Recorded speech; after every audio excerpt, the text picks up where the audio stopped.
अस्सलाम वालेकुम। कैसे हैं आप लोग? ठीक है?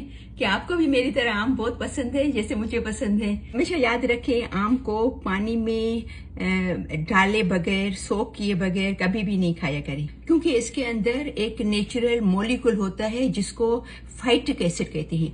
फाइट्रिक एसिड होता है जो हमारी बॉडी में जाके गर्मी पैदा करता है। हम में से काफी लोगों को ये शिकायत होती है कि जब हम आम खाते हैं तो हमारे मुंह पे दाने निकल आते हैं, और कुछ लोगों को जो है वो लाल लाल पेचिस हो जाते हैं, कुछ लोगों को जिस्म पे खारिश हो जाती है।